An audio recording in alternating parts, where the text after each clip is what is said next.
Welcome to Recovering Evangelicals, a podcast for people who were once very comfortable in the Christian faith until the 21st century intruded and made it very hard to keep on believing. I'm your host, Luke Jansen. And I'm Scott Dyer. 3 days ago, it was April 1st, April Fool's Day. In the weeks leading up to that notoriously infamous day, we were trying to come up with a topic with that lighthearted spirit baked in just for fun. Scott, did you know that some historians have traced the roots of April Fool's Day to over 600 years ago? No, I didn't. That's fascinating. Yeah, 600 years, and I wanted to do an episode that continued in the tradition. One idea I had was to start the episode off pretending that I'd come to fully embrace flat earth theology and young earth creationism without preparing Scott, not letting him know that this was just a ruse, so he'd be constantly backpedaling with all my reasons why those worldviews make perfect sense. I mean, for example, if the world was really spinning at 1,000 miles per hour, can you imagine the tremendous gales of hurricane force wind that we'd be walking into all the time, Scott? Yeah, no, I can't. Yeah, of course, this, why aren't we all being flung into space? Exactly. Yeah. Good arguments, but of course they're all arguments based on the perspective we have as small humans looking out at a horizon that looks flat to us, but of course it's not a flat horizon. But I wasn't sure that we'd be able to pull it off without appearing to be mean and malicious to people who do embrace young earth creationism, which is precisely what happened to Galileo when he tried to convince the world about heliocentrism, the earth orbiting around the sun, instead of the prevailing idea of geocentrism, that idea of the sun moving back and forth across the sky over a flat earth. He also presented his ideas in a way that did upset people like the young earthers. One of the things he did was to present the idea in a popular book in which he had 2 or 3 people debating the evidence and the ideas, and the person whom he portrayed as defending the geocentric worldview was given the name Simplicio, which can have the meaning of the fool, the idiot. And there were plenty of people around defending the geocentric worldview at that time, so they all took it quite personally. I don't intend to do that, and that's why I wasn't sure that we should do it that way. But then as I tried to come up with other ideas, it suddenly occurred to me, this idea, the hoax, the myth that fooled the world for almost 200 centuries now, this myth is a distortion of history, of the same type as conspiracy theories that the 9/11 Twin Tower plane strikes was an inside job, that John F. Kennedy was assassinated by the FBI, that the COVID vaccine was being used to inject microchips into people to track them. Only this distortion of history has been going on a lot longer, literally centuries instead of just a few decades. And it has literally fooled the world. Not just a minority of crackpots and internet warriors, but the general population of Western civilization, including you, the listener. I mean, when I mentioned Galileo trying to convince the world about heliocentrism, if the first thing you thought was, oh yeah, the church pushing back on scientists, perhaps even going so far as to burn Galileo at the stake, then you've been taken in by this hoax that we're going to talk about. Yeah, it's extremely widespread and insidious, very respected voices out there repeating these myths, and that has a big impact on public perception. Our view of the Dark Ages, for example, even calling the Dark Ages of the Dark Ages, which no serious historian does anymore, but nonetheless, in the public mindset, still very prevalent. The burning of Bruno, the Alexandrian library being destroyed by crazy Christians, all this kind of stuff has proliferated this kind of not just anti-science, but really anti-intellectual bent in the church, that the church is this the church at large is always resisting new knowledge, new ideas, and particularly new scientific ideas. And one of the reasons that this myth is so prevalent is that it keeps getting repeated and hammered into our brains at every age and stage of our lives by influencers like Neil deGrasse Tyson, Carl Sagan, Richard Dawkins, the late Christopher Hitchens, Sam Harris, Joe Rogan, so many others. It's the central theme in Hollywood blockbusters like Dan Brown's Da Vinci Code and many others like that. It's in the introduction of textbooks used in high schools, colleges, and universities, and even in some papers published in prestigious scientific and medical journals. It can be found in documentaries and magazine articles, even TV shows. Here's one example from a very famous TV show, Family Guy. This is season 8, episode 1, where Peter's talking to his dog. He's talking to his dog. The dog talks back. In this episode, he's talking about a machine that they can use to check out different versions of Earth in the multiverse. And let me be absolutely clear here. This is not a time machine. They're not traveling to Earth in the past or to Earth in the future. Instead, they're traveling to a different version of our Earth, one that was identical to our own until one particular event happened, or rather didn't happen, as it turned out. So in other words, this is their conception of what present-day Earth could have looked like if one important historical detail did not happen. And so they drop in on this present-day Earth, and it looks like we've moved forward into the future. It's full of technological wonders. People are levitating and zooming around through the sky using jetpacks. Every sickness known to man has been cured by medicine. Their lifespans have been increased. They're taking trains to travel to the other side of the planet at light speed. Every technological problem that we experience today has been solved. So why did our version of Earth not experience that kind of technological wonder? Here's Peter's explanation.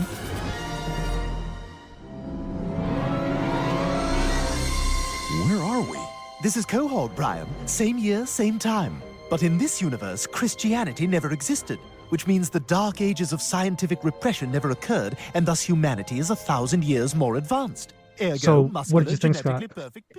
Oh, yeah, well, I mean, obviously funny, in a certain sense, but frustrating also because, yeah, it totally reflects the common mistaken view that Christianity held back civilization, which is actually quite the opposite. Good argument can be made that Christianity is what propelled the modern world in so many ways. So, but when a view is expressed in a very popular TV show, and it demonstrates how embedded that is in the culture.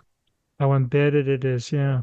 Okay, so let's get to the book that unpacks this hoax that fooled the world. The title is Of Popes and Unicorns, Science, Christianity, and How the Conflict Thesis Fooled the World. Written by David Hutchings and James Ungureanu, and we'll talk to each of them in 2 separate episodes. Both of them are going to tell us how this distortion of history, a fictitious war between the church and science, which is otherwise referred to as a conflict thesis, this oldest of conspiracy theories can be traced to 2 19th century American scholars, John William Draper and Andrew Dickson White. Today we'll hear from Dr. Ungureanu, a historian of science and religion and the adjunct professor for intellectual foundations at Carthage College in Kenosha, Wisconsin. He also teaches at the Kirby Liang Center for Theology in Cambridge, the UK, and at Wheaton College in Illinois, and at the University of Chicago's Graham School. And we have him right here in our studio. Dr. Ungureanu, welcome to the podcast. Thank you very much, guys. Thanks for having me. So, you wear a lot of hats. Carthage College, Cambridge, Wheaton, University of Chicago. How do you balance your time? Well, it's only just a few classes for each. I recently started working at Carthage College. I teach in their intellectual foundations program. It's a core class. Every freshman here has to take it. And it's just a wonderful class because it's sort of an introduction to the great books, great ideas curriculum. We divide the class into 3 units. The first unit is on gods and myths, where we look at Greek mythology and the ancient Near East, and then we read the book of Genesis. And then the next unit is on nature and technology. We look at the pre-Socratics, and we looked at the nature of technology itself, if it's a neutral endeavor or if there's some biases or prejudices behind it. And then the last unit is on justice and society. So we look at Plato's Republic, we look at different definitions of what it means to be just, might makes right type of thing. So it's a lot of fun. It's only 1 semester long. If I had my way, I would definitely have a intellectual foundations course for each semester that the student is in the program there. And it used to be that way as well, but for whatever reason, they've brought it down to just 1 single semester. So it's a lot of stuff to cover in 1 semester. How old are the students? They're all freshmen. So I imagine, 18, 17, 19 years old. So they're pretty young. Yeah, that's pretty heavy stuff. Yeah, good stuff. Yeah. Okay, and so you're also the world authority on these 2 19th century scholars, John William Draper and Andrew Dickson White. What got you interested in looking at them? Well, I guess I'm a moral authority. I'm not sure about that title, but when I wanted to work on my PhD, I went to University of Queensland in Australia. I wanted to work with Peter Harrison, who is no doubt a world authority on early modern history and on the relationship between science and religion. But I initially wanted to do my work on the history of enlightenment or narratives of enlightenment or the scientific revolution, the idea of the scientific revolution among enlightenment philosophers. But how things typically happen in a PhD program, my supervisor, Peter, says, "Oh, that's been done. That's been done, James. Don't do that. Instead, work single-mindedly on Draper and White." No one has really produced a work that focuses on John William Draper and Andrew Dixon White solely, looking at their motivations, looking at their background, and that's what I ended up working on. So you could say it was kind of given to me, but the inspiration was given to me by Peter. But most of the work comes obviously from digging into the archives and reading manuscripts and going through everything that they've published. So it was a great experience. Did you have any trouble defending your thesis? Like, was there any controversy, or maybe you want to talk about that later? Well, I think initially, because we'll talk about this later, most historians of science and religion trace the origins of the conflict thesis to these two guys. And what I do in my scholarship, I kind of question that designation. They are very much guilty, according to historians of science, but I'm not trying to defend them, but trying to be honest and truthful about what they actually believed and what they actually said in their work. Okay. And so part of your work, actually most of the work that we're going to be talking about today then, has this title, this term conflict thesis, the conflict hypothesis. Why don't you tell us a little bit about what you define, how you define the conflict thesis? Well, I think we can start with this, maybe a conventional interpretation, so that the conflict thesis is an idea that science and religion are fundamentally at odds. Always have been, always will be. It's a story of eternal warfare. Now, the key thing here is that it's a historical argument. When proponents use the conflict thesis, they're arguing from a historical perspective.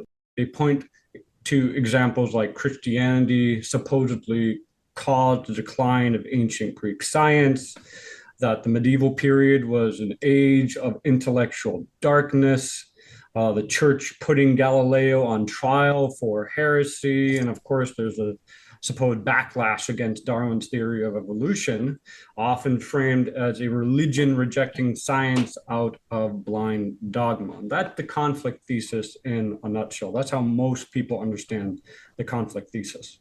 And I guess an important point that needs to be made is that it's not just that there was a war between church and science or religion and science. It was that religion was very much the aggressor and science was the victim. Right. So it's definitely a story of good guys and bad guys, villains and heroes, and the typical understanding, this conventional understanding of the conflict thesis. With the church being, again, he needs to use the word aggressor, because I think that's the way the history plays out, that it was people have thought that the church was always the aggressor and science the victim. And maybe we'll talk about later in the episode about how it's almost the other way around. Now the church is crying foul and saying science is persecuting us.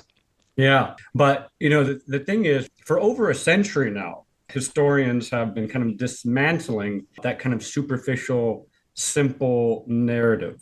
We can go back all the way to the 1920s. Philosopher Alfred North Whitehead was one of the first to kind of push back against this idea. He argued that while the conflict might feel obvious, the reality is far more complex. And in fact, Whitehead suggested that modern science owes a lot to medieval religious thought. So far from being an obstacle, religion seemed to have played a crucial role in shaping the intellectual environment that made science possible. And by the mid 20th century, you have scholars like Robert Merton and Richard Westphal, who were all kind of digging deeper, showing how Christian theology, and especially Protestantism, helped lay the groundwork for modern science. This wasn't just about religion tolerating science, it was about actively fostering it.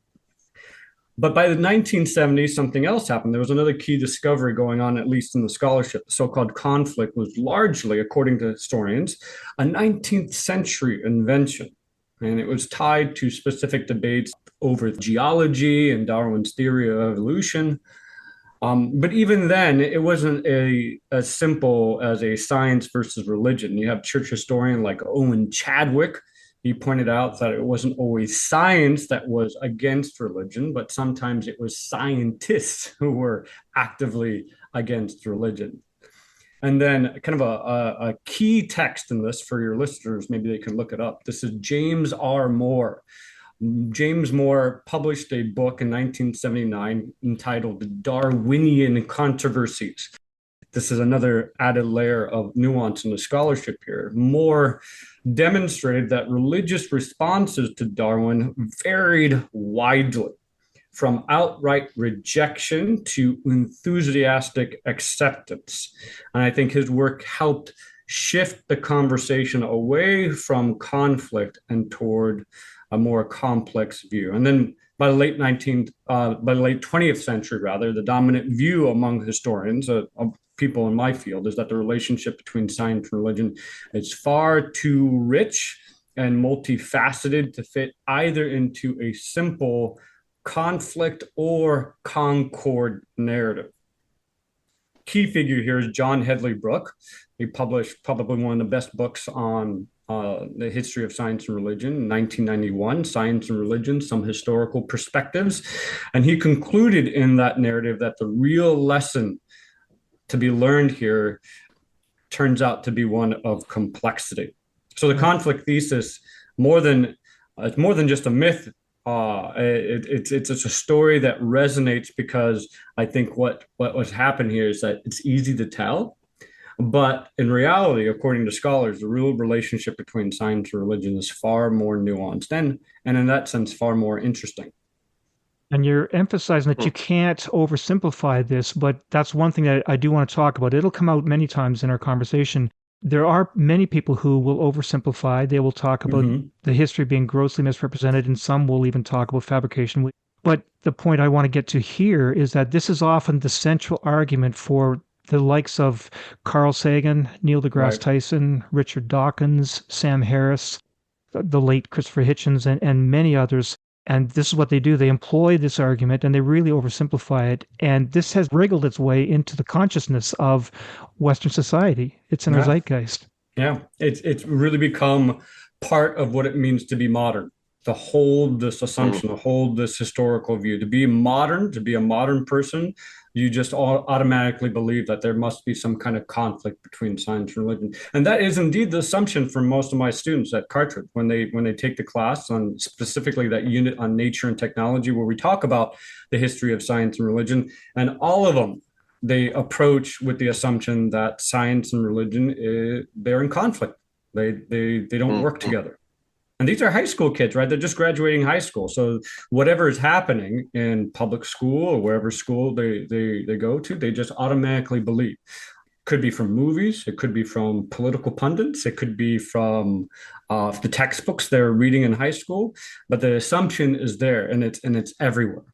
You know, the mere historical reality that science, modern science, enlightenment, let's call it maybe enlightenment-based science or whatever, grows out of a Christian and frankly also Muslim, Jewish, like a monotheistic world view after thousands and thousands and thousands of years of human history. All of a sudden, this thing takes form. You would think from a scholarly perspective, that would be very interesting just to say, well, why that happened? Because it seems to be, I mean, it's so far at least kind of a singularity historically, right? Like, for thousands of years, these things weren't thought about this way. And then all of a sudden, the world, they're beginning to look at the world in a very different way. And that happens within the context of a monotheistic world. So, that to me, on the surface of it, seems to indicate that there's something there, more than just, like you say, a simple conflict, idea. Something much more nuanced. Yeah. I would just emphasize as well that it's not something that just happened overnight, right? I think the rise of modern science was definitely a gradual event that required certain presuppositions, certain metaphysical assumptions that needed to be established in how we think before we got to where we are today with modern science. And it's interesting to note because a lot of historians looked at comparative studies. They looked at ancient China, right? Ancient China, Taoists and Confucians, they knew and practiced science for centuries before Western Europe. And they invented things like the gunpowder, the seismograph, they had star charts. But what's interesting in this kind of historical development is that China never really had a scientific revolution. And that has led a lot of scholars to ask why. Why didn't China have a scientific revolution and Western Europe did? And the thing is their understanding of the natural world was very different from the understanding of the natural world from the Western Europe perspective, which is kind of founded within Judeo-Christian Islamic ideas. For the ancient Chinese, the world was this living organism. It was organic, it was cyclical, it was eternal. So there was no point in trying to understand any universal laws in it. Whereas in Western Europe, we have this mentality that there are laws because there's a lawgiver. And this is something that's happened historically in Christianity, that we began looking at the natural world as if it was a book. This is where the famous two books metaphor comes from. You have the book of scripture and the book of nature, twin revelations from God.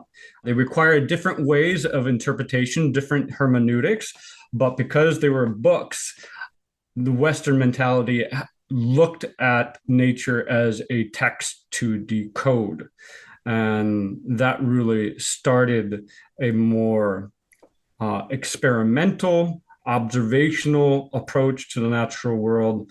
They are all doing this. A lot of the early scientists claim they're all doing this for the glory of God. They try to understand God a little bit more. And that kind of led to, and a few other things, to the so-called scientific revolution in the 17th and 18th centuries. So what I'd like to do is, we're about to talk about where this idea came from, this idea of being, again, the conflict thesis, the conflict scenario. And I'd like to just very quickly reinforce a couple points. The first one you've already made, James, but I want to really elaborate a little bit on that. So there's two reasons why this thesis is so endemic in our mentality. First, it's reinforced at every age and stage in people's lived experience, and they just absorb it by osmosis. But then the second reason is that it's actively perpetuated down through the years by thinkers and scholars and leaders. But let's first deal with this idea that it's absorbed through osmosis. You mentioned a couple points there, Ungureanu, but I wanted to make sure the listeners catch this, that this isn't taught in school, but everybody hears this thesis over and over all through their lives. And so you mentioned cartoons, The Simpsons and The Family Guy will have episodes where this thesis comes out. It's in TV shows, Hollywood movies, and popular books. And of course, everyone has heard about the Dan Brown series of books and movies. That's the best example. Yeah. It's in magazine articles and podcasts. So Sam Harris and Joe Rogan are two great examples of this. They will refer to this thesis. It's in you mentioned it's in high school and university textbooks. And it's even I've seen it in the introductions to scientific and medical papers. So the thesis is always out there, and we just absorb it through osmosis. I don't know if you wanted to say more about that. Well, I can say a colleague of mine at University of Queensland, Thomas Ackner. Thomas Ackner has been publishing a few articles. I think he also has a book where he takes this kind of broad survey of high school textbooks, chemistry textbooks, astronomy textbooks, geology textbooks.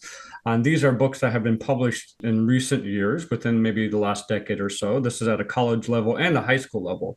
And every single book mentions this conflict between religion and science. In every brief historical summary before they actually get into the science, the authors of these textbooks assume this conflict thesis, assume this conflict narrative. So this is kind of indoctrinated into our students and into our young adults at the college level. So it's just pervasive. And I think what you mentioned about the kind of the popular view is also out there. There have been, David and I mentioned a couple of political figures who throw the word Dark Ages around and don't even question whether it's understood correctly, but it's pervasive. It's absolutely everywhere in textbooks and popular media and political figures. So it's very hard to dislodge. It's very much part of our modern makeup. Yeah, the very term Dark Ages is such a loaded term. I mean, it's the Enlightenment's revenge on the past, right? Yeah. To some extent. I mean, to call your predecessors dark is to make a real serious judgment call. And that, as much as the conflict thesis, the Dark Ages has also been, that narrative is so pervasive in our, you know, we in the West are enlightened. We have risen out of these Dark Ages like a phoenix in the intellectual world. And it's very triumphalist, you know, and I think it lends to a lot of the triumphalism that you have in Western culture. You know, that we're better than the rest of the world. Exactly. Yeah. Go ahead. Okay, so I said there was two reasons why this thesis is endemic in our consciousness, the Western consciousness. First of which is it's everywhere and we absorb it by osmosis. But then let's talk about the second one, which is basically scholars all through the past many decades, a couple centuries. They've been passing this down. They've been referring to each other. One refers to previous ones. The previous ones refer to much older ones. It's handed down like a religious tradition, but the million-dollar question is who first came up with the idea? And that's what we want to hear from Dr. Ungureanu today. You and David Hutchings will hear from next week. You went back through the historical archives, you dug through the footnotes and all the claims, and you discovered a convergent, let's say a family tree, as it were. Who were the first two people that came up with this idea? I'm not talking Adam and Eve. We're talking, well, I'm going to let Dr. Ungureanu Maybe, I don't know. That could be possibly true. Who are these two people that we can trace this back to? So when I first started my thesis, my dissertation at the University of Queensland, the vast majority of historians of science all claimed, who started challenging this conflict thesis, most of them have traced its origins to two 19th century figures, John William Draper and Andrew Dickson White. According to these historians, these two figures didn't just shape the debate, they created the narrative of an eternal war between science and religion. So let me start first with a little bit of background to Draper and also a little bit of background to White, and we'll kind of flesh out a little bit what their motivations were and what their actual views were. So Draper was actually born in England to a father who, interestingly enough, started as a Roman Catholic, but he converted to Methodism after a revival meeting. Draper's father actually wanted to go to the revival meeting and mock the Methodists, but he converted to Methodism, and then he became an itinerant preacher. But Draper's father had sort of a rebellious streak in him. He had a love of science, and that likely influenced his decision to send the young Draper to University College London, which at that time was a very rare institution that didn't require any religious tests for admission like Oxford and Cambridge did. But Draper's father died almost as soon as he started his studies. But Draper seemed to be a very determined young man. He finishes his studies and he moves to the US with some family to Virginia. And he became very quickly a leading scientist there, or here. He became a pioneer of photochemistry. He took the first photograph of the human face, that being his sister. He even captured some of the earliest images of the moon. But the thing is with Draper, his legacy isn't his science. He was a well-known scientist, and his kind of obituary, they kind of compared Draper to Darwin, sort of like Draper was the Darwin of his time in America. So he was a leading scientist. He was very important, but he's mostly remembered for his 1875 book, History of the Conflict Between Religion and Science. In the book, He framed science as an expansive force of the human intellect battling against the compression of religious tradition. It was a dramatic story and it really caught fire. Now, Andrew Dickson White, on the other hand, was not a scientist. He was a man of letters. And White was born in New York around the time Draper was emigrating to America. And White was actually expected by his family, by his father, to follow a religious path. Both his father and mother wanted White to become a preacher. But he found the curriculum at the school he was attending, this was an Episcopalian college, he found the curriculum uninspiring. And he actually ran away and demanded to be sent to Yale. And White had a sort of falling out with his father about this, but the father ultimately relented and sent White to Yale, and where White studied history and literature. After completing his degree, he went on this kind of grand European tour. He went to Oxford, he went to Cambridge, he went to Germany, he studied in France. And then coming back home, he did a short postdoc at Yale, and then he became a professor at the young age of 25 at the University of Michigan. I'm very jealous about that. But White's life kind of took a turn during the Civil War. He was unexpectedly kind of pulled into politics. He became a senator, and that's where he met the man Ezra Cornell. And Cornell was a Quaker businessman, and together Cornell and White founded Cornell University in New York, and White acting as its first president. But White was sort of an absentee president. He was juggling various diplomatic roles, and he eventually resigned to focus solely on his research and his writing. But before all that, White was known for his famous Battlefields of Science lecture that he started in 1869, which he expanded into a small book and then into his 2-volume magnum opus, A History of the Warfare of Science with Theology and Christendom. This was published in 1896. Like Draper, White framed science and religion as locked in this, quote, sacred struggle with dogmatic theology, playing the main villain here. So together, according to, again, most historians of science, Draper and White set the terms of the debate. Few scholars today directly cite them. The New Atheists, for example, use a lot of their episodes, a lot of their stories told in their narratives, but they are unaware that that's where allegedly those stories come from. So they kind of popularized in the media, popularized their narratives, popularized in movies and magazines and textbooks and TV shows. But again, this is where historians typically trace the origins of the conflict thesis in the 19th century. So what was influencing them to come up with this idea? We've made some allusions to how they might have had a distorted understanding of history. We can talk about that. You've also talked a lot about some theological influences that was on them, maybe some philosophical ones. So what got them writing these books and coming to that conclusion? Yeah, so this is, I think, where my own work stands apart. I published my dissertation in 2019, and then I heard from my co-author, David Hutchings. He wanted to kind of popularize that material found in that book, and together we published this Popes and Unicorns in, I think, 2022.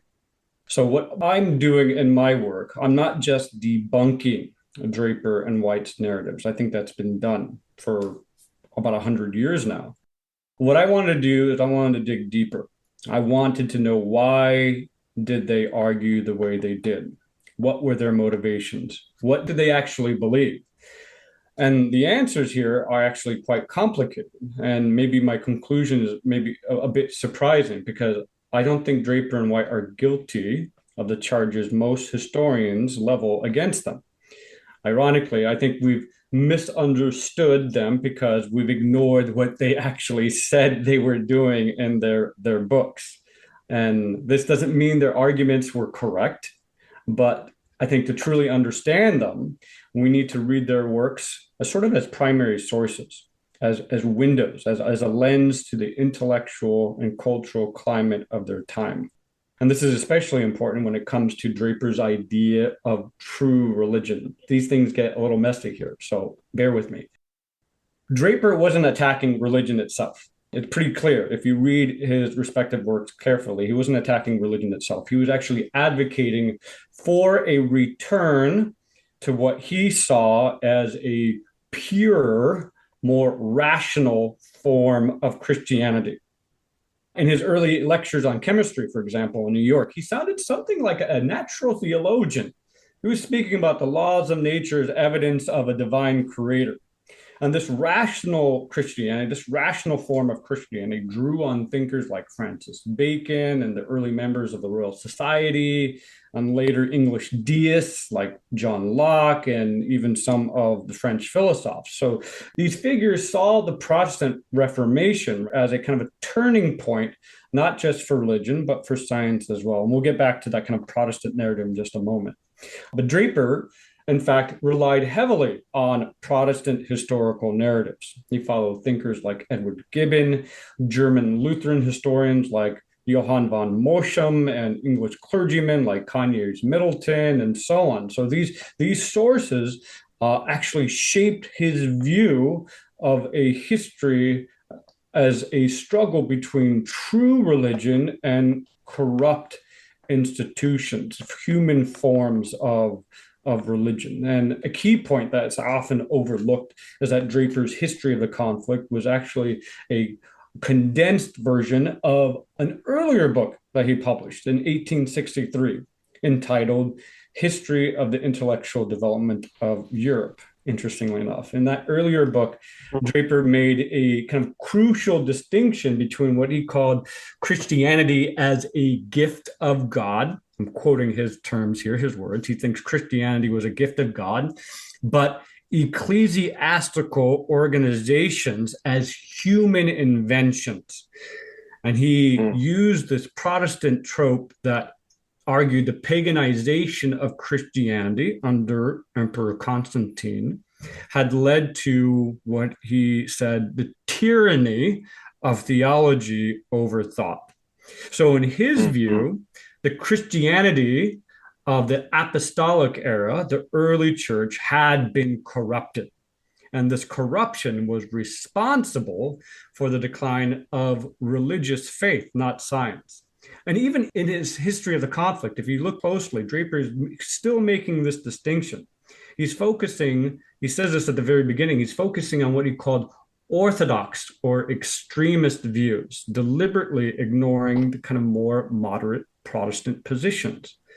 His concern, he even expressed concern that traditionary faith was driving the intelligent classes, quote unquote, away from religion altogether. So he was actually concerned about the rise of doubt and disbelief and atheism. So Draper's narrative wasn't about attacking religion. In fact, it was about criticizing institutionalization and the politicization of religion, according to Draper. So you said that you're wanted to not necessarily debunk the history. We'll talk a lot about that with David Hutchings. But you'd say you want to debunk Draper and White. And I don't want to debunk them. Sorry, I misunderstood you. Yeah, no, I don't want to debunk their narratives because I think it's been done. I think that work has been done by really good historians, and my own interest is trying to understand who they were and what motivated them, what's their background.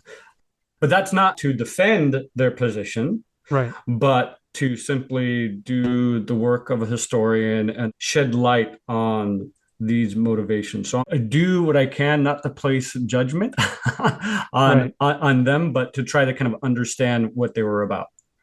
So the question that I originally wanted, let me just read from my notes. Basically, if we say that Draper and White got the story so wrong in many different ways, my question was, and I'm not trying to be offensive, but here's how I wrote the question. Were they just honestly stupid or deceitfully biased or perhaps misinformed?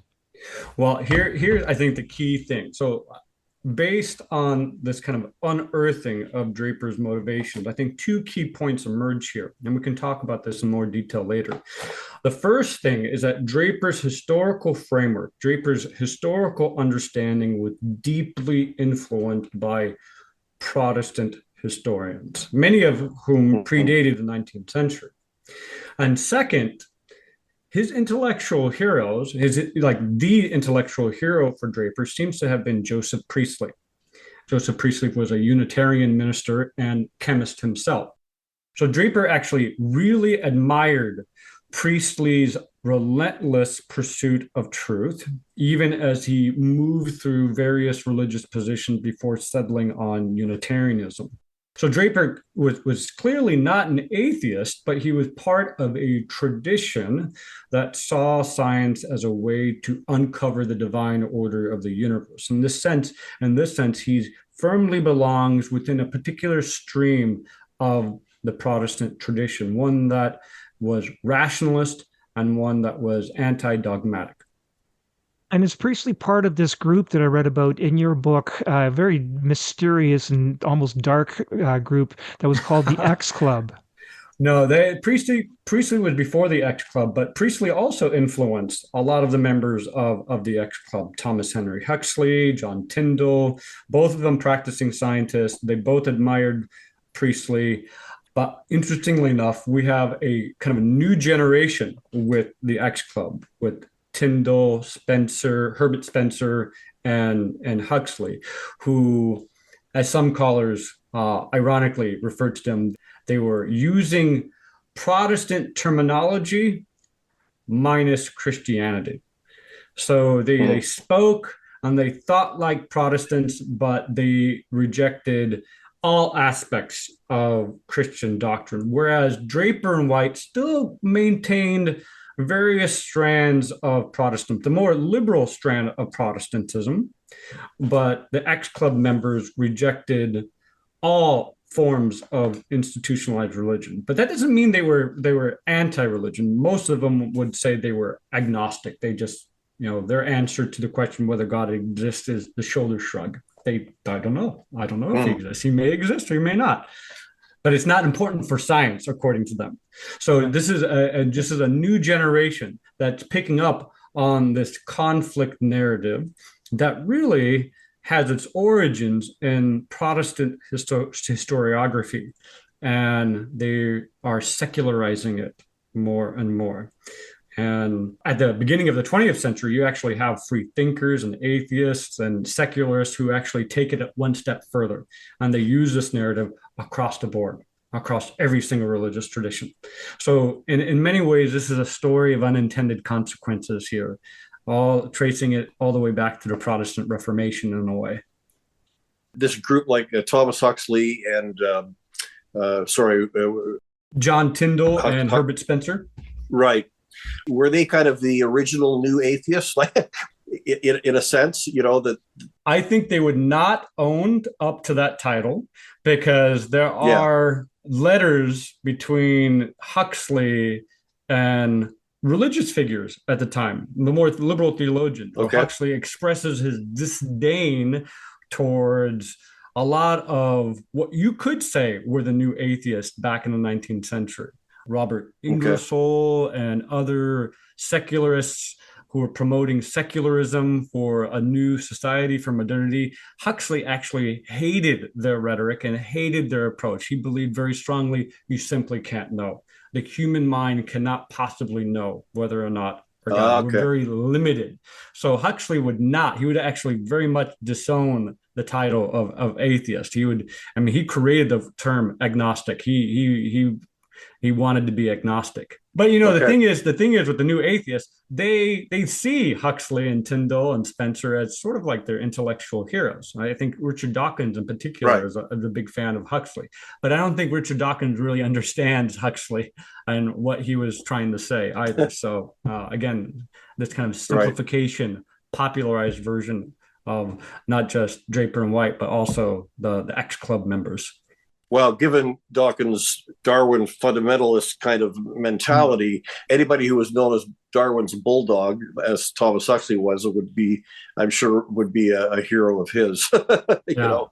So, Eddie, go ahead, Luke. So these X-Club members then, forgive me if you already said this, but were they contemporaries of Draper and White? I can imagine this group meeting in lounges, over drinks and cigars, having seminars and talking about history and philosophy. Yeah. And was it those members, the X-Club members, who were feeding these twisted or misrepresented versions of history to Draper and White? Well, not to Draper and White. I think they were influenced by Draper and White. I think Huxley and Tyndall and Spencer, they were influenced by Draper and White's narratives.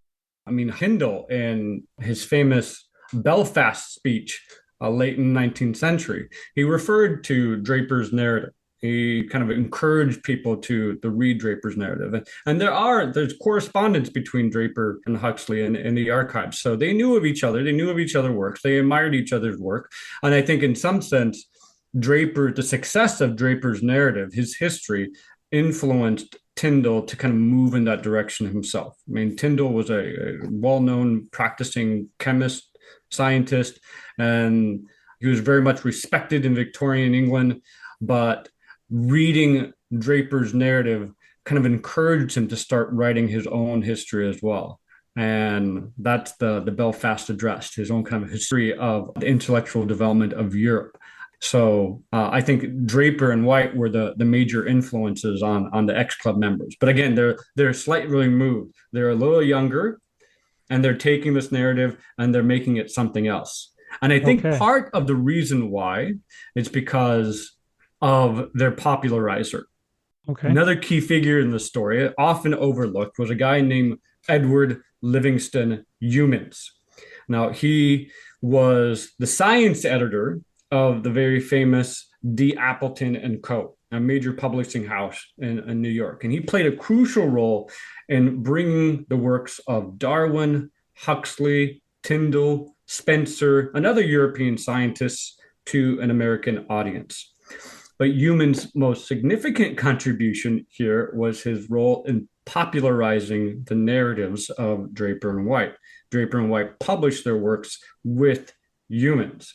Humans was at this forefront of a publishing revolution in many ways in the late 19th century. He helped establish international copyright agreements and launch these very ambitious projects like Popular Science Monthly, which is still in print today. It comes from his idea.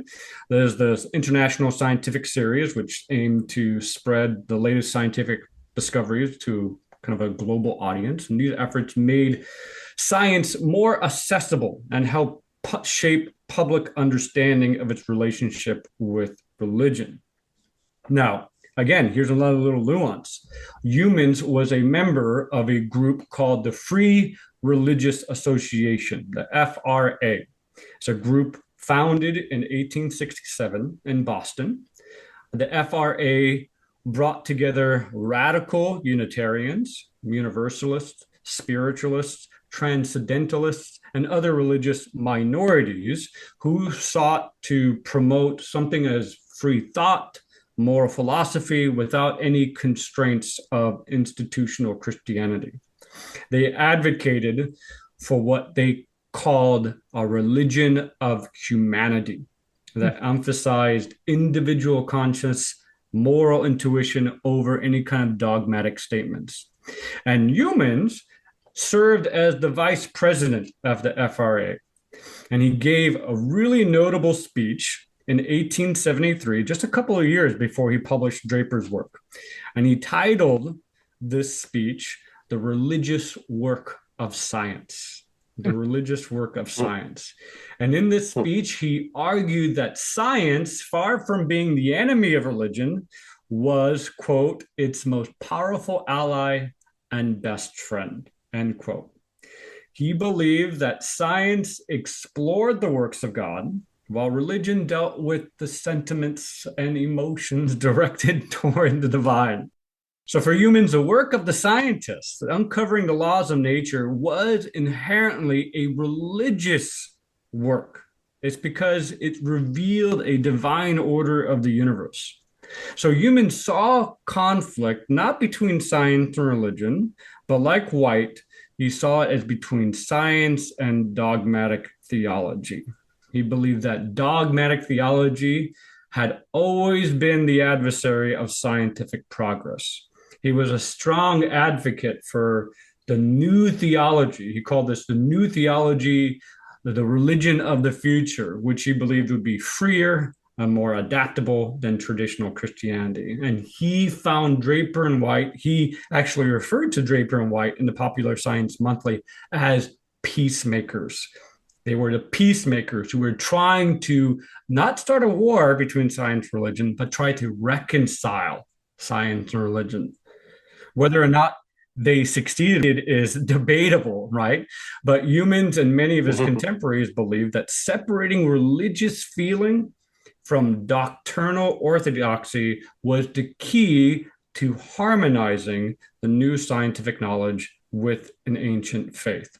So humans like Draper, like White, had many similarities with liberal Protestantism. But like the X Club, which he was a supporter of, humans rejected traditional Christian doctrines. He called for a new theology, more open, more progressive than what liberal Protestants offered in the previous generation. Do you see a link there between the view that Stephen Jay Gould eventually comes up with the NOMA idea, non-overlapping magisteria? Absolutely. Absolutely. Okay. So we can have peace because religion has its place and science has its place, and they don't overlap. And so therefore we can call a truce. Right. Between the two. Okay. Yeah. Right. Which is interesting because there's been a lot of, especially those engaged in what has become a very popular phrase now, science engaged theology, where they take these ideas, very similar ideas to actually, and they probably do this unwittingly, they take these ideas from Draper and White, that this kind of dogmatism in theology needs to go. And we need to approach religious belief from kind of a scientific perspective. What can science teach us about theology? And even though they reject the conflict thesis, they're in fact repeating exactly what Draper and White advocated, and to some extent what humans advocated as well. So it's kind of I think it's an ironic example where the lack of historical understanding leads to the repetition of ideas that we actually no longer hold. But it's kind of an interesting phenomenon. So we still have a good amount of time, but we're getting close-ish to the end. And I do want to take a step back away from Draper and White and talk about the conflict thesis, broadly speaking. But before we then take that step away, is there more that you want to tell us, James, about Draper and White and their influences and their impact, their books? Yeah, so I think here's the rub about Draper and White. Here's where the rubber meets the road, so to speak. I think when we're looking at Draper White, what's actually going on here, when we look at people like Draper, White, and humans, even figures like Thomas Huxley and John Tyndall, what they were saying they were not saying new stuff. What they were doing, they were pulling together a bunch of ideas that were already floating around. And this is kind of the key point that I make in my work. They're floating around, especially among Protestants, Protestant theologians, Protestant historians, and scientists alike.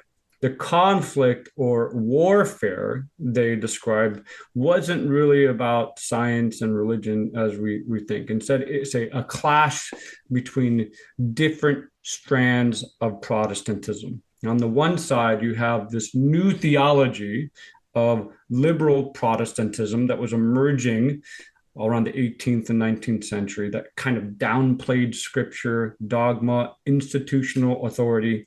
On the other side, you had what Draper called traditionary faith, the more conservative, the more orthodox, the more traditional forms of Protestantism that held tightly to creeds and doctrines. And the debate didn't start in the 19th century, like most historians claim it does. It goes all the way back to the Reformation in the 16th century. Because when Protestant reformers like Luther and Melanchthon broke away from the Catholic Church, they initially used this idea, sola scriptura, the idea that scripture alone is the ultimate authority to challenge the Roman Church. But when they used that idea, they very quickly realized they needed something else to defend their position. So they had to dig into history. They started tracing how and when the early church had supposedly gone off track. So they turned history into this weapon. They weaponized history in a battle between the Reformation and the Counter-Reformation forces. And in England in particular, you have reformers like Robert Barnes and Miles Coverdale, John Bale, John Fox, Richard Hooker. They took this a step further because they crafted their historical narratives. They claimed the deep roots for their own Protestant faith, arguing that they were actually restoring true Christianity that had been corrupted by the Roman Church. But here's the kicker. Over time, Protestants began using not just history, but also reason and science as tools in their argumentation. Richard Hooker, for example, he was trying to defend the Elizabethan religious settlement against the Puritans by advocating, and he says this himself, for a more reasonable approach to Scripture. And then later, figures like Francis Bacon, members of the Royal Society, used the new science to push back against what they saw as Catholic superstition and corruption. And what's going on here is that very soon as they start using history, science, reason as a polemical tool against the Roman Catholic Church, Protestants started using it against each other. This is the development of contending Protestant traditions. So the very framework, kind of the very foundations for what we call the conflict thesis is found in this contending theological debate between Protestants from different sides of the spectrum. And this is what I meant by saying it's a history of unintended consequences. They started using it against each other, and then a new generation, far more removed from the kind of religious sentiment of people like Draper and White, started using it across all religions together. So it's this really fascinating, complex story that I think it's not easy to digest. It's in the murkiness of history, but I think it's important to understand where the origins of the thesis come from. And in some way, I think that might lead to a way forward. If you understand the history, if you understand that background, it will lead to maybe a reconciliation. It might lead to maybe dialogue or a discussion, kind of like what we're doing right here, instead of just antagonists. So that's the hope. I guess I don't know if it's feasible, but it's the hope. It's interesting you mentioned the Reformation's return to the fathers as a legitimization, because of course the Catholic authorities were accusing them of inventing, kind of a new religion, and so they're saying no, we're the true strand, right? But Calvin is heavily dependent on Augustine and Luther as well, the Church Fathers. So it's kind of interesting that although they had this clarion call of sola scriptura, in their own theologies, it wasn't really sola scriptura. They also went, they went back to church tradition, as you said, reason, all these types of things. So yeah, very, very interesting. Well, that's another great example of where modern thinkers have to kind of simplify a story or simplify history, because again, both Luther and Calvin, they were not completely rejecting tradition. They were very much aware that their understanding of Scripture, their understanding of God, follows a long line of theologians and history. But this idea that they rejected, it's very much a popularization of what these two men thought as well. Right. I've mentioned this before, but a lot of it comes down, it seems to me at least, to a crisis of authority.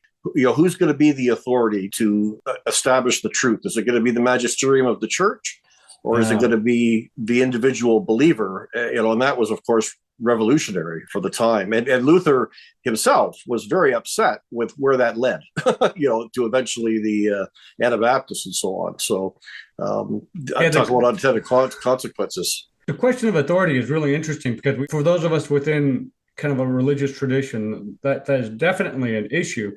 But I think those who are practicing scientists also might have that issue of authority as well. There are indeed gatekeepers of scientific journals.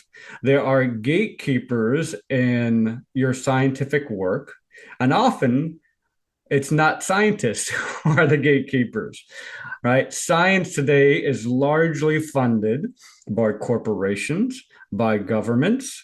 The money's there. So not anymore, thanks to Musk and Trump. Yeah. Maybe that'll bring us back to the original intention of scientific work. Maybe it's a blessing in disguise. Well, I don't know if our listeners have heard of Sabine Hossenfender. I listen to her on YouTube quite often. She's become very popular. She's a physicist and very qualified, but she left academia because of what you're saying. She thinks it's just gotten rotten to its core. And so it is really interesting to see that, in the sciences as well, you have this whole issue of authority, and everything's human in the end, isn't it? Like, everything comes down to the human factor. Anyway, sorry, go ahead, Luke. Right. So you've both set the stage for the last question that I'd like to ask, addressing this whole question of the crisis of authority and, who's our authority. So we said that we weren't going to do any myth busting. We'll do that next week, but I want to talk about the myth busting and maybe the lack of myth busting. To me, I see this philosophical chasm sitting right in front of me. I feel like I'm standing at the front of the Grand Canyon for the first time. And here's what I'm getting at. Historians and scholars who have looked into this, people such as yourself, James, unanimously declare that the history is misinformed and distorted. You all yawn at this and you roll your eyes and you shake your head and you say, this is old news, folks. It's been long ago debunked. We don't need to talk about this. And when we were planning this episode, James, I sent an email to you and asked if we could talk about some of these examples, the church versus science myths that fool the world, getting back to the April Fool's joke. And you yawned, you rolled your eyes, and here's an excerpt from the email. Here's an excerpt from the email you sent me. You said, although a lot of that can be interesting, I feel like it would be beating a dead horse. Scholars have been debunking those stories for a long time now. To be sure, the fact that they are still with us is interesting. It's an interesting story in itself. David and I certainly cover those stories in our book, but again, I don't think that's as interesting as the theological development that I emphasize.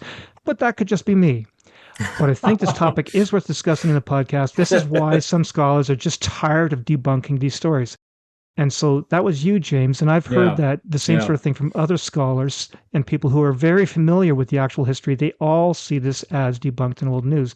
But here's the Grand Canyon. The rest of the world who have not looked closely into this, they all think the conflict thesis reflects real history. Yeah.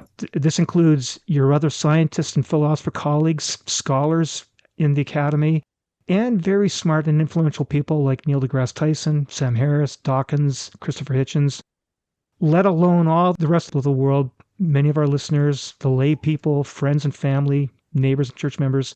Yeah. This conflict worldview seems to have fooled the world. And so my point then is, have the historians failed to educate us? Have you abandoned us?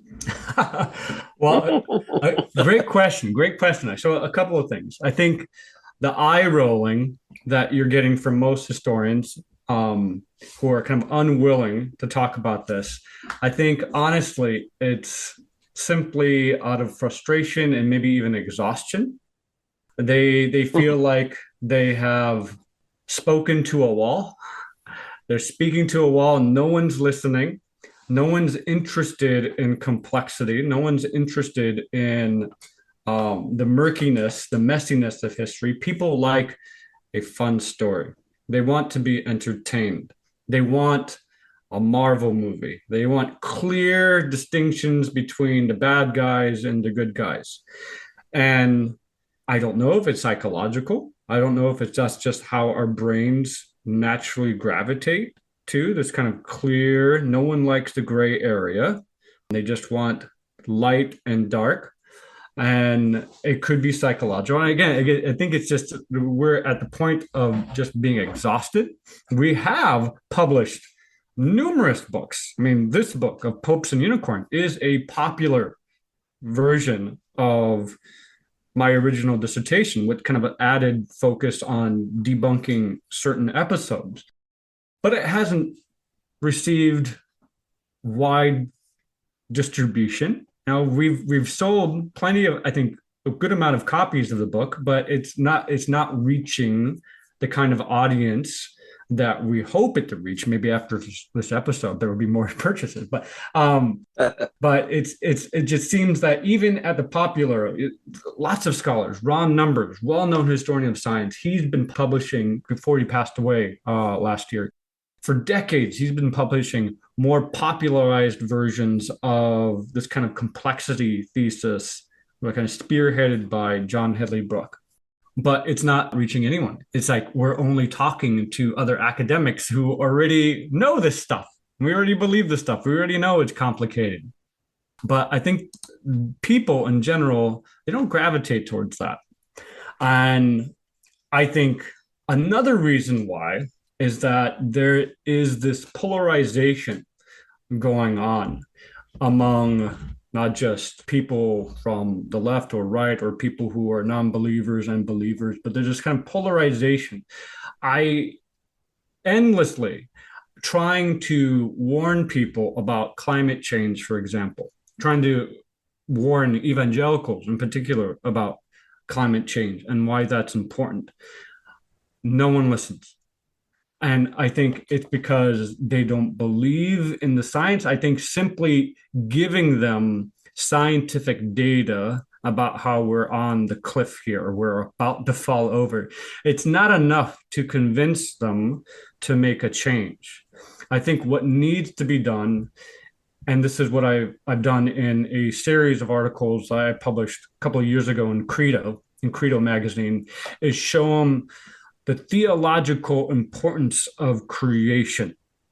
I think if we can show religious people that the kind of fathers and mothers of their religion who published works on the natural world and how it's important to see the natural world in that kind of biblical worldview of stewardship, can change their hearts in a way. You can't transform people by giving them facts and data and information. And I think this is why I'm also reluctant to do apologetics as well, because I feel like just throwing facts at people will not transform the heart. You have to reach them through the heart, and that will fundamentally change their worldview, not just at the intellectual level, but at an emotional level, psychological level, spiritual level. And what I've tried to do in my work is focus more on the changes in theology, the nuances that we're seeing in the kind of theological tradition, because I see that having more of an effect on people than simply dumping a bunch of facts on them. That's just me. People could have different experiences, but I've been to conferences, environmental, ecological conferences led by Christian thinkers who, right after the talk, the people in the audience, the next thing they still didn't believe climate change was a problem. All this scientific data thrown at them, they don't believe it. It didn't transform their heart. It didn't change them as a person. So I think there's got to be a different way to do it. As far as the conflict thesis becoming debunked amongst the public, yeah. I think the real turning point would be if a guy like Neil deGrasse Tyson would come clean on that issue and say, you know what, this is, now I don't know that he would because he probably doesn't believe it, but has there been any reaching out to people like him to say, we're not arguing with your atheism. It's fine. You've chosen to be an atheist and you may have what you consider scientific reasons for that, but you're presenting a distortion, and you could be a part of clearing that up. If he said something about this, that would have a lot of weight, but I don't know. Has there been any of that dialogue between? Well, I think two particular people, podcasters like you guys. One's John Dixon, produces a podcast called Undeceptions, advocating for Christian faith in a skeptical world, something like that. And both David and I spoke with Don Dixon some years ago, and he has a great platform, a huge following, and he's reaching out to unbelievers or to skeptics, people like Neil Tyson. And then another one, Unbelievable, by Justin Brierley. Brierley. Yeah. The Unbelievable podcast. So there are those who have the stamina, who have the patience that some historians of science do not, who are trying to reach the public in a way. And I think that work is very important. That work is very important. What you guys are doing is very important. I think just some of us are just not cut out for it. Yes. And I wanted to go on the record as to your book sales. I highly, highly recommend the book. I read it a year ago. And then I just picked it up again a few months ago. I thought, you know what, I enjoyed it, but I want to remember the stories because I was trying to remember some of the stories. And so I read it again, thoroughly enjoyed it. And I said, got to do a podcast on this. So I read it a third time and getting ready for this. So I highly recommend the book. Thank you very much. I'll second that. I'm about halfway through and I'm enjoying it thoroughly. And who's responsible for the witticisms? Who's got the sense of humor? Or is that David? David is a high school science teacher, and he knows how to reach that kind of audience. So he's got a lot of jokes up his sleeve. So he's very good at that. Yeah. And do you have other book projects in the works, James? Yeah, so a book that is building off my first book, Science, Religion, and a Protestant Tradition. It's looking at specifically, and this is something that hasn't really been done by historians of science, but looking at specifically how the rise of biblical criticism played a decisive role in helping people like Draper and White reconstruct religion, reconstruct their theology, that made their arguments, again, a more complicated argument than simply a conflict between science and religion, but how the rise of biblical criticism fed into this conflict narrative and was also fed by the conflict narrative as well. So they connected the rise of this conflict narrative very much to the rise of biblical criticism. And I've seen only a few historians of science give that much thought. But I've been working on that book for a couple of years now. Hopefully things will slow down a little bit for me, and I'll have time to finish it over the summer, and it should be out soon. Okay, we'll reach out to you at that time. Yeah. But we are out of time. I really want to thank you, James, Dr. Ungureanu, for giving us your time and your expertise. We really benefited greatly from it. Thank you, guys. I appreciate it. All right, guys. Take care. Okay. Thank you. We'll talk again. See you later. Bye-bye. Bye-bye. You've been listening to Recovering Evangelicals with your hosts, Luke Jansen and Scott Dyer. Send your comments and suggestions for new episodes to lukejjansen@gmail.com.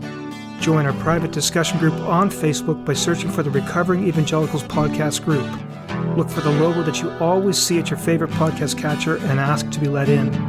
Subscribe to lukejjansen.wordpress.com if you want to get advanced releases and group posts, or browse through our archive for a full listing of all our previous episodes. And please help the podcast by sharing with a friend and leaving a review at your favorite podcast catcher.